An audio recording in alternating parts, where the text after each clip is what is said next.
Assalamualaikum warahmatullahi wabarakatuh. Selamat pagi anak-anak ibu semua. Harapan ibu semoga kalian selalu dalam keadaan sehat dan tetap semangat untuk mengikuti daring.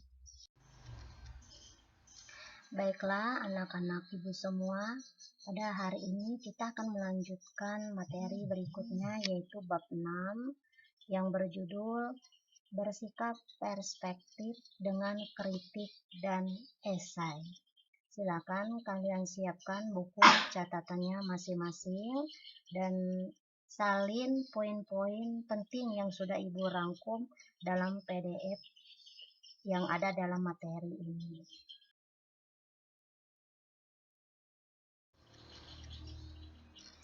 Nah, setelah kalian lihat judulnya tadi, bersikap perspektif dengan kritik dan esai, berarti ada dua kata penting yang kita temukan, yaitu teks kritik dan esai. Teks kritik adalah teks yang berisi tanggapan atau penilaian terhadap suatu karya sastra. Nah, penilaian di sini dapat berupa penilaian dari segi kelebihan dan kekurangan suatu karya tersebut. Apa saja karyanya? Misalnya novel, cerpen, lukisan, lagu, dan film. Nah, jadi jenis karya ini kita bisa berikan teks kritik dari segi kelebihan dan kekurangannya. Kemudian kalau esai adalah teks yang mengungkapkan pendapat pribadi. Berarti pendapat kita ya tentang suatu fenomena atau kejadian. Di sini dia bisa berupa peristiwa, kemudian bisa juga tentang alam, tokoh-tokoh penting atau tokoh-tokoh yang kita kagumi, benda-benda dan sebagainya. Jadi berharap kalian di sini bisa membedakan antara teks kritik dan esai.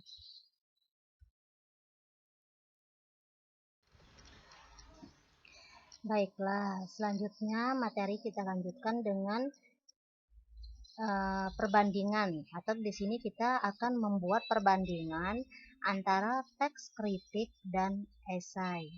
Unsur-unsur yang akan kita bandingkan adalah isi, struktur, kemudian kebahasaan.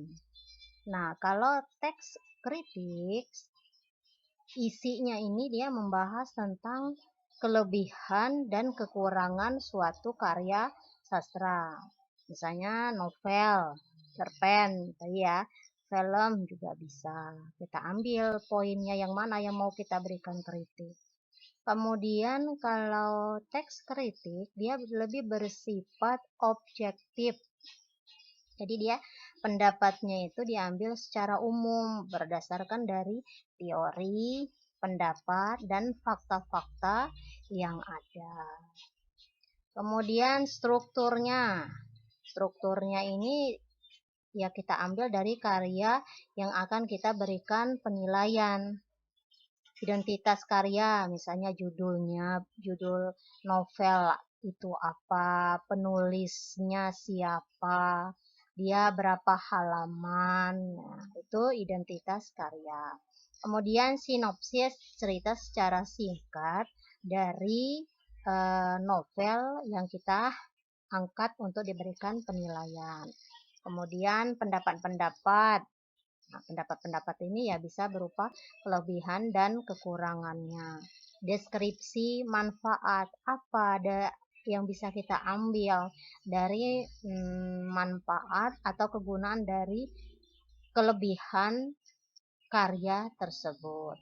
Kemudian kebahasaan, dia bahasanya ilmiah populer. Ilmiah populer ini adalah memang menggunakan bahasa ilmiah, tetapi bahasa itu mudah untuk dipahami oleh masyarakat atau orang banyak. Nah, kemudian kita akan membandingkan teks kritik dengan esai. Esai dia membahas tentang fenomena tertentu, misalnya tentang sastra, bahasa, sosial, budaya, bisa tadi tentang lingkungan, ya kan, peristiwa, gitu ya. Kemudian dia kalau esai dia lebih bersifat subjektif atau berdasarkan sudut pandang atau persepsi penulis. Berarti dia berdasarkan pandangan kita sebagai penulis. Kemudian kalau dari struktur terdiri dari pernyataan umum atau tesis, gambaran-gambaran umum dulu tentang esai yang kita ambil. Kemudian rangkaian gagasan-gagasan. Kemudian terakhir adalah penegasan ulang dari apa yang sudah kita sampaikan sehingga kita bisa meyakinkan orang banyak.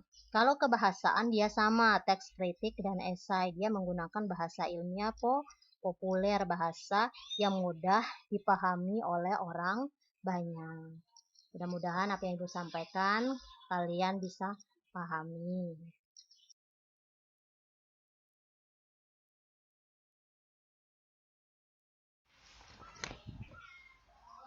Baiklah, sekarang kita lanjutkan langkah-langkah menyusun teks kritik. Jadi langkah-langkah ini untuk memudahkan kalian dalam menyusun teks kritik. Yang pertama, hal yang harus diperhatikan adalah memilih jenis karya. Pilihlah jenis karya itu yang menarik, penting, kemudian dia itu kalian kuasai. Kemudian menyampaikan gagasan yang lebih terperinci. Terperinci di sini adalah kita ambil poin-poin pentingnya saja supaya kita langsung ke tujuan yang ingin kita sampaikan, yaitu menyampaikan kelebihan dan kekurangan suatu karya. Kemudian yang terakhir adalah membaca karya. Otomatis kita harus membaca karya itu. Kalau teks kritik kan bisa berupa novel, cerpen. Nah, itu harus kalian baca dulu supaya kalian bisa memberikan penilaian. Penilaiannya itu apa saja? Kita menganalisis karya sastra. Kemudian kita menilai fakta yang dibahas yang ada dalam cerita itu, memberikan pendapat dengan didasarkan pada teori. Kemudian yang terakhir baru memberikan kritikan, yaitu penilaian dari segi kelebihan dan kekurangannya. Demikian pemaparan singkat dari Ibu untuk materi kita hari ini. Semoga pemaparan Ibu ini bisa kalian pahami dan bisa kalian terapkan